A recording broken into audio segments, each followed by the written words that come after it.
Harry's code, the code Dexter lives by, is as important to him as breathing.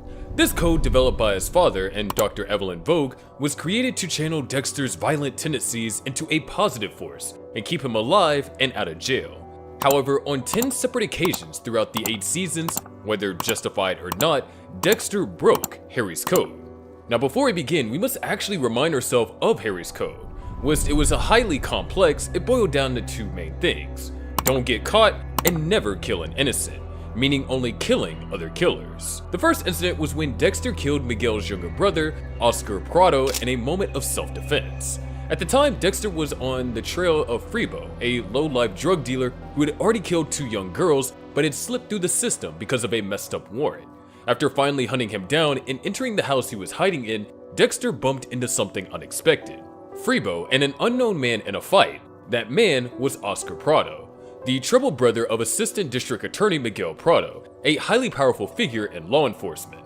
What should have been a quick, calculated move turned into a chaotic confrontation when Oscar attacked Dexter, wielding a bayonet. With no choice, Dexter fought back, and in the heat of the struggle, he killed Oscar.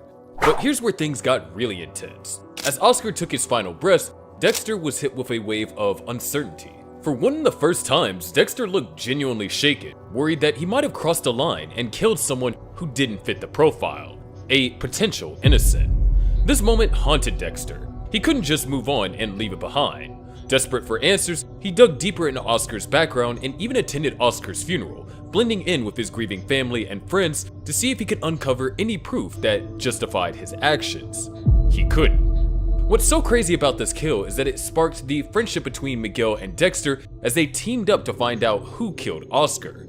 Miguel didn't find out who his brother's killer was until he was wrapped in plastic at the end of season 3. I killed my brother. I killed yours too. You killed us! Dexter's second code-breaking kill was also in season 3, when someone threatened the people he cared about. When Dexter first encountered Martin, it was when he spotted Astor talking to a man close to his age, and he immediately sensed this conversation was inappropriate. Aisle 3, other side of the store. Ah, thanks. This seemingly innocent encounter sent up red flags, so Dexter began digging into Nathan's background, and his instincts were correct. What he found was as dark as it gets. Nathan was a known sexual predator with a history of abuse, but Dexter couldn't kill him as he didn't fit the code. However, he changed his mind when he spotted Nathan refusing to back off and taking pictures of Astor at the beach. Dexter confronted him at a cafe. Shut the fuck up, Nathan. But he still showed no signs of backing off. He knew exactly what he had to do. After dark and significant stalking, Dexter broke into Nathan's house, ready to remove the permanent threat. Unlike his usual ritualistic kills, where Dexter meticulously sets up a kill room and follows every detail of the code, he went to Nathan's home and ended Nathan's life in a way that was quick, brutal, and deeply personal. This aberration from his normal killing routine really demonstrated that this kill wasn't about satisfying his dark passenger, but more about caring for the family he loved so much. On his way out, he picked up some milk from the fridge that Rita had asked for. The next kill that broke Dexter's code was in season 3, episode 4, when Camilla Fig, the record supervisor at Miami Metro, made the heartbreaking request for Dexter to euthanize her. Camilla Fig was suffering from terminal lung cancer, leaving her in constant pain and bedridden in the hospital. As her illness worsened with no hope of recovery, she had asked Dexter to help her and end her life peacefully. Initially, Dexter was taken aback and refused. Though he was no stranger to taking lives, the difference here was that Camilla didn't deserve to die. She wasn't a monster needing to be purged from society. Camilla and her husband, Gene, were close friends of Harry and Doris Morgan, meaning she basically watched Dexter grow up. She revealed that she knew his brother was the ice truck killer, showing a surprising level of insight and understanding of Dexter's complicated life. Camilla's words deeply affected Dexter. She reassured him that she didn't see him as a murderer. Even with her request, it was a powerful moment, one of the only displays of acceptance in Dexter's life. After reflecting on her words, Dexter made the difficult choice to honor Camilla's wish. He brought her one last piece of lime pie, but this time, he laced it with a fatal dose of poison. Camilla passed peacefully, ending her suffering. This act of mercy showed, beyond the dark urges driving him, Dexter was capable of empathy, connection, and even love. One of the more chilling moments in Dexter came when Dexter rushed to judgment and ended up killing the wrong man, fashion and S&M photographer Jonathan Farrow. Usually, Dexter followed Harry's code to the letter, meticulously ensuring his victims met the strict criteria for a kill. But this time, his drive to act on his darker urges meant he leapt to conclusions. After the arm of one of Farrow's models was found in a crocodile, Dexter suspected Jonathan Farrow was a man who abused his privilege and murdered his models. His violent tendencies and disturbing artwork led Dexter to believe he was a predator hiding behind his art. Dexter had gathered plenty of circumstantial evidence that pointed to Farrow's cruelty and sadistic tendencies, and saw enough to convince himself that Farrow was not only abusive, but likely the killer responsible for the death of several of his models. In Dexter's mind, the photographs alone seemed like a dark confession, and he let his disgust with Farrow's behavior blind him to the need for absolute proof. Acting swiftly, Dexter abducted Farrow, bringing him to his typical setup. But when Dexter confronted Farrow, the photographer protested his innocence, insisting that while his work was disturbing, it was done for the sake of art. Despite Farrow's protests, Dexter went through with the kill, unable to shake the sense that this man's sadistic art and cruel treatment of his models made him deserving of punishment. After the deed was done and Farrow's dismembered remains were disposed of in the Gulf Stream, Dexter felt a strange sense of finality, but his certainty would soon be shattered. Evidence surfaced soon after, revealing that it wasn't Farrow who was responsible for the model's murder. It was actually his assistant, Timothy Brand. In a brutal twist, Dexter had killed an innocent man, albeit one whose actions were morally questionable. This mistake haunted Dexter, highlighting a key vulnerability in his otherwise rigid code. One of the most striking moments in Dexter is when we see him snap. This break from his code came from one of the most traumatic events in Dexter's life, the murder of his wife, Rita, by the infamous Trinity Killer at the end of Season 4. Losing Rita shattered Dexter, leaving him lost and confused by grief, guilt, fury, and a swirl of other emotions he was not at all used to. Normally, the Code of Harry would help him channel his darker urges into a controlled ritual, but this time, Dexter's pain drove him to a place of pure, unchecked rage. This emotional fracture came to a head in a rundown waterside store where Dexter crossed paths with Rankin, a rude and obnoxious customer who antagonized him without knowing the pain simmering below the surface. When Rankin insulted Dexter and went to use the store's restroom, Dexter's anger boiled over. Without a shred of his usual restraint or preparation, he followed Rankin into the bathroom, bypassing all the steps of Harry's code and murdered him with a grappling hook, an absolutely brutal kill.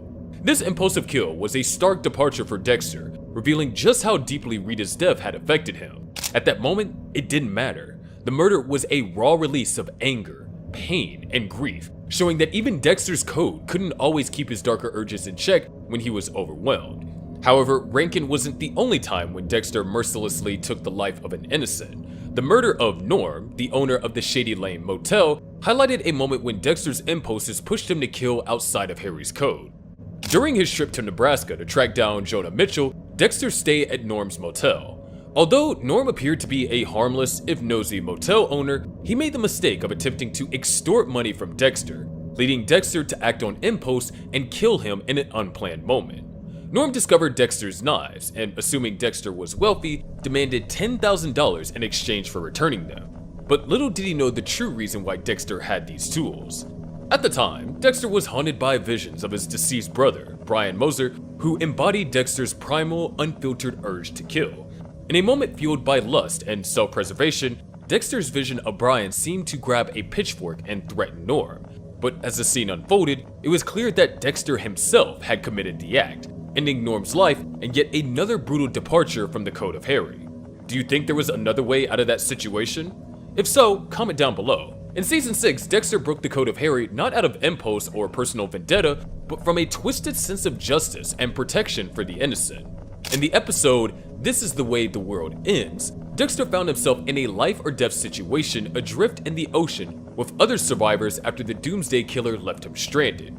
When they were pulled onto a boat by Cuban migrants, what seemed like a rescue quickly turned sinister as the group's smuggler, Alberto, revealed his true intentions. At first, Alberto appeared non-threatening, even helpful, but his demeanor quickly shifted. He began demanding valuables from everyone on board, and things took a dark turn when he singled out a pregnant woman, holding a gun to her head. With nothing of value to offer, Dexter realized that the only way to protect this woman and the others was to act. Seizing a nearby boat hook, Dexter plunged it into Alberto's stomach, instantly ending the smuggler's life. This was no carefully calculated kill room scene. There was no plastic sheets or late-night stalking. It was a moment of pure instinct, where Dexter abandoned his usual ritual to stop an immediate threat. Though it broke Harry's code, it was something his father would have been proud of. This kill highlighted Dexter's moral complexity. In that moment, he didn't act from his dark urges, but from a twisted sense of protection, genuinely believing that he was doing what was necessary for the greater good. The 8th kill of this video was as unique as it was personal. Clint McKay, the father of Dexter's lover, Hannah McKay, was no ordinary target. He was a manipulative, abusive, and cruel father who had emotionally and financially tormented Hannah throughout her life. Clint only resurfaced in Hannah's life when he saw an opportunity to exploit her for money. Despite his relentless mistreatment, Hannah still held out hope that her father could change, something Dexter knew would never happen. Clint's cruelty finally pushed Dexter to take action when he demanded $20,000 from Hannah, effectively blackmailing her with no intention of changing his ways. In a rare departure from his usual adherence to the code, Dexter decided Clint was a threat that needed to be eliminated, not out of duty to the code, but out of love and loyalty to Hannah. Dexter wrapped Clint in plastic, setting up his usual ritualistic kill scene, as though he were any of his usual targets, despite knowing Clint didn't meet Harry's criteria. This kill was deeply personal, and Dexter made sure Clint knew it. As Clint sat bound and helpless, he taunted Dexter. You got the devil inside you, boy. No, I think it's just me. It was a moment where Dexter fully embraced his darker side without the usual justification of Harry's code, and showed how much Dexter had evolved as a character. As he dumped Clint's remains into the ocean, Dexter mockingly said, "Sink or swim, Daddy," a cold reference to a memory Hannah had shared about Clint's cruelty. Dexter justified this kill as compassion for Hannah, but do you really believe that? Or was this just his dark passenger taking over again? In Season 8, we witness a tense moment where Dexter, once again, steps outside the boundaries of Harry's code, this time out of a need to protect his sister, Deborah. At this point, Deborah was in a downward spiral, reeling from the trauma of killing Maria Laguerta and the emotional fallout from it. As part of her self-destructive path, she became involved with Andrew Briggs, an armed robber she was originally investigating as a PI. Rather than bringing him to justice, she found herself drawn into his world, using drugs and starting a physical relationship with him, a sign of just how deeply her guilt and trauma were affecting her. Concerned for Deborah's well-being and recognizing the danger she was putting herself in, Dexter tracked her down, only to learn that Briggs had become a target himself. A hitman named El Sapo had been contracted to kill Briggs, raising the stake for Dexter's mission to protect his sister. While Dexter warned Deborah about the danger, Briggs overheard and immediately became defensive, escalating the situation. A confrontation broke out between Briggs and Dexter, leading to a physical struggle. When Briggs grabbed a knife, Dexter acted on instinct, turning the blade back on him and killing him in self-defense. While this kill was made in the heat of the moment, it was a clear violation of Harry's code. Briggs was a criminal, not a murderer, and there was no evidence that he posed a direct threat to innocent lives. This kill was a reaction, driven by Dexter's need to protect Deborah and his frustration with her self-destructive choices, something which, in a twisted way, is kind of admirable. While Dexter saved the life of Deborah with his last violation of Harry's code, he took her life with the next one, with the mercy killing of his foster sister. Dexter's sister was one of the most cherished people in his life. It was almost unimaginable that Dexter, who spent so much of his life protecting Deb, would ultimately be responsible for her death. But in Season 8's final episode, Dexter made the excruciating choice to turn off her life support after she fell into a vegetative state, following a gunshot wound inflicted by Oliver Saxon. This moment wasn't just about the code of Harry, it was a climax of everything Deb and Dexter had been through. Throughout the series, Deb had been one of the few people who brought out Dexter's humanity, and her death hit him harder than anything else he experienced. In fact, Deb had once asked Dexter to end her life if she ever ended up in a coma. Just shoot me if I ever get like that. Really? Hell yes. At the time, Dexter had dismissed it, unable to imagine such a scenario, but those words came back to haunt him in her final moments, adding even more weight to his decision. In one of the show's most gut-wrenching scenes, Dexter took Deborah's hand and made the decision to turn off her ventilator, saying a final